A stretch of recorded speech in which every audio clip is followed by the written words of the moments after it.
शहर से दूर नदी के किनारे एक गांव बसा हुआ था जहां चुड़ैल का साया था। तू तो औरत है, तेरे घर का मर्द कहाँ है? उसे बाहर बुलाओ, मैं उसे लेने आई हूँ। चुड़ैल जी, इस घर में तो कोई मर्द है ही नहीं। मेरे पति को तो आप पहले ही अपने साथ उठाकर ले जा चुकी हैं। फिर चुड़ैल घसीटा को छोड़कर वहाँ से चली जाती है। उस गांव के लोग धीरे धीरे उस गांव को छोड़कर जाने लगे थे। गांव के लगभग सारे मर्दों को तो चुड़ैल अपने साथ ले जा चुकी थी। अब केवल औरतें और उनके बच्चे ही बचे थे। धीरे धीरे गांव के सारे मर्द गायब होते जा रहे थे। अब गांव में केवल 2 ही आदमी बचे हुए थे। एक था घसीटा और दूसरा था लल्लन। अरे भाई लल्लन, अब तो केवल हम 2 ही आदमी बचे हैं पूरे गांव में। मुझे तो बहुत डर लग रहा है। अगर चुड़ैल को हमारी असलियत के बारे में पता चल गया तो वह हमें तड़पा तड़पा के मारेगी। घसीटा भाई, तुम सही कहते हो। हमने चुड़ैल को बहुत बेवकूफ बनाया है। मामा, मुझे लगता है कि अगर घसीटा और लल्लन चाचा खुद अपने आप को चुड़ैल को सौंप दें तो चुड़ैल उन्हें भी वहाँ ले जाएगी जहाँ वो मेरे बाबा और बाकी गांव वालों को ले गई है। फिर अगले दिन गांव की कुछ औरतें मिलकर लल्लन और घसीटा से बात करने जाती हैं और उन्हें बताती हैं कि वे दोनों चाहें तो बाकी सब गांव वालों की जान भी बचा सकते हैं। तुम्हारा दिमाग तो खराब नहीं हो गया निर्मला, जो हमें मौत के मुंह में जाने को बोल रही हो? अगर मेरी लंबाई थोड़ी सी बड़ी हो जाए और मैं नकली मूछें लगा लूं तो चुड़ैल अवश्य मुझे अपने साथ उठाकर ले जाएगी। फिर बबलू काली स्याही से नकली मूछें बना लेता है और अपने पैरों के नीचे लकड़ी बांधकर अपनी लंबाई को बड़ा कर लेता है। फिर बबलू अपने साथ एक खंजर भी रख लेता है। फिर वह खुद ही घर से बाहर निकलकर चुड़ैल की तलाश में जंगल की ओर चल देता है। अरे वाह, इस गांव के सारे मर्दों को तो मैंने उठा लिया था, तो फिर ये कहाँ से आ गया? तू इस गांव का तो नहीं लगता।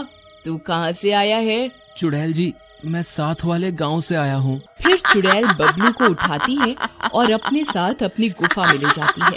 बबलू अपने बाबा को देखकर खुश हो जाता है। बाबा, आप जिंदा हैं? अरे, तुम तो मेरे बेटे बबलू हो। फिर वे मिलकर उस बांस के बने पिंजरे को काटने लगते हैं। पिंजरे से बाहर निकल आते हैं।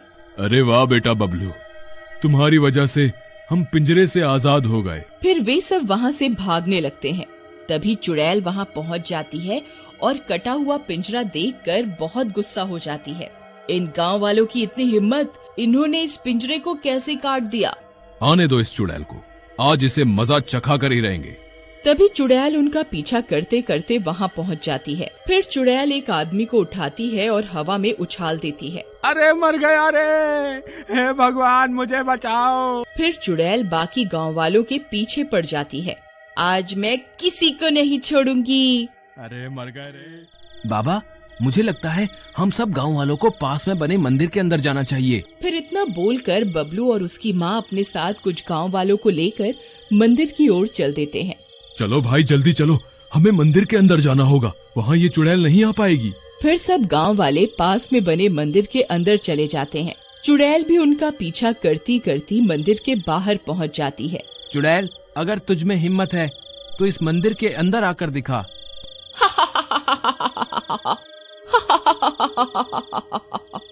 तुम्हें क्या लगता है तुम इस मंदिर के अंदर जाने से बच जाओगे? फिर वह चुड़ैल मंदिर के अंदर जाने लगती है।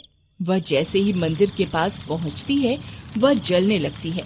अरे अरे, मर गई रे, ये मेरे साथ क्या हो रहा है?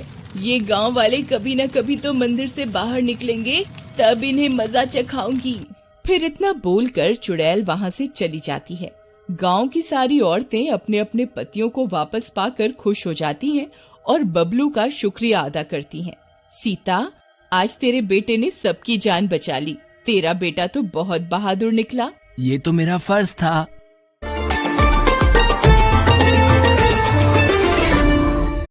शहर से दूर नदी के किनारे एक गांव